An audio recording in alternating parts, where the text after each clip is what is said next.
Trabajar en un objetivo que encontremos o del momento en el que esté cada grupo o cada niño decidimos. En 2018, la halte garderie Minute Papillon, située à Menton, dans les Alpes-Maritimes, remportait le trophée des girafes d'or. Quelques mois plus tard, nos grandes girafes se rendaient au nord de l'Espagne, dans la ville de Castro Urdiales, pour y suivre une formation unique autour de l'art et de la pédagogie.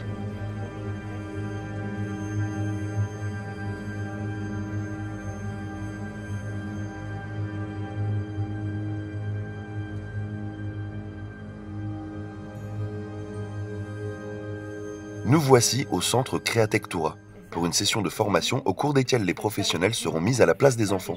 Nos grandes girafes peuvent ainsi jouer, découvrir, expérimenter au sein de ces installations à taille humaine créées par la fondatrice du lieu, l'architecte Irénée Fernández Alvarez.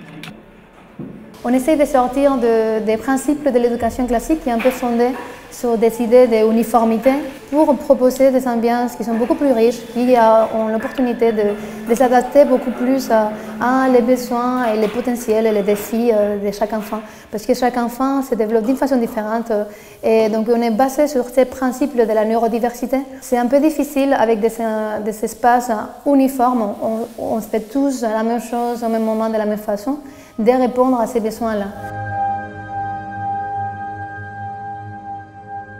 On fait beaucoup de formations ici sur place, surtout en espagnol, mais ici, grâce à Agir pour la petite enfance, on a aussi pu accueillir des professionnels de France. Je pense que ce qui est puissant pour les professionnels, c'est pouvoir expérimenter en première personne comment on se sent dans un espace comme ça.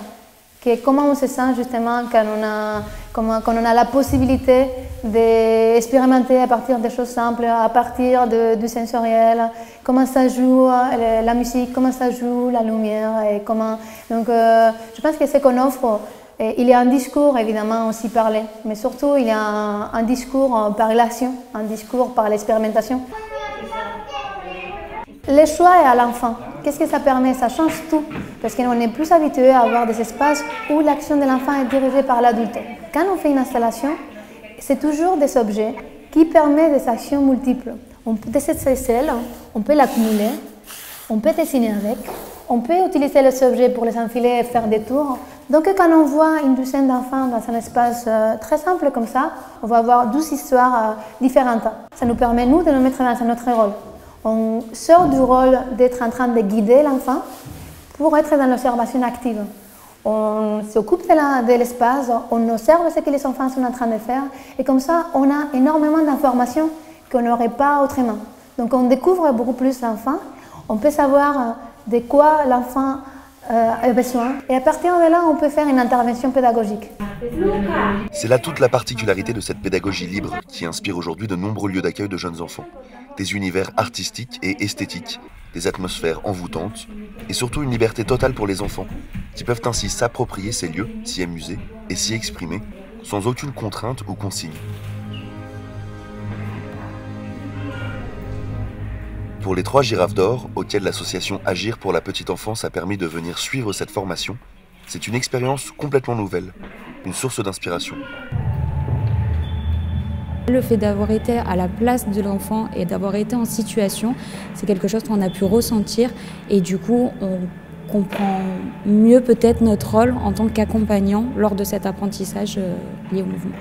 Je repars en fait avec une nouvelle énergie pour donner un nouveau sens à mon travail, en étant peut-être plus près de quelque chose d'expérimental où les enfants peuvent découvrir sans avoir des objectifs figés sur ce qu'on cherche à leur apporter, mais se laisser un peu porter en tant que professionnel sur ce que les enfants ont envie de découvrir au moment où ils ont envie de le faire. Je pense que du coup, dans mon approche, je prendrai beaucoup plus le temps et je serai beaucoup moins dans l'action et je savourerai beaucoup plus les temps où il ne se passe rien, où on ne dit rien, parce que dans ces moments de vide, il se passe toujours quelque chose. Depuis sa création, la pédagogie de Créatectura, inspirée des pédagogies libres de Reggio Emilia, s'est répandue dans le monde de l'enfance, en Espagne bien sûr, mais aussi en France, où une nouvelle équipe de professionnels va désormais pouvoir appliquer ces bonnes pratiques. Elle m'a surtout apporté en termes de positionnement professionnel, savoir comment on accompagne une équipe à s'approprier peut-être une idée et ensuite pouvoir la faire évoluer dans sa propre structure en y rajoutant des choses pour qu'ensuite ça puisse évoluer avec le temps en fonction des enfants, en fonction des structures, en fonction des familles, en fonction des professionnels. Donc j'ai hâte de commencer et pouvoir faire en sorte que cette approche pédagogique, elle puisse faire plein de petits bébés un peu partout, semer des graines en fait qui vont grandir et pouvoir un peu donner cette diversité éducative qu'on recherche autant. 2, 3.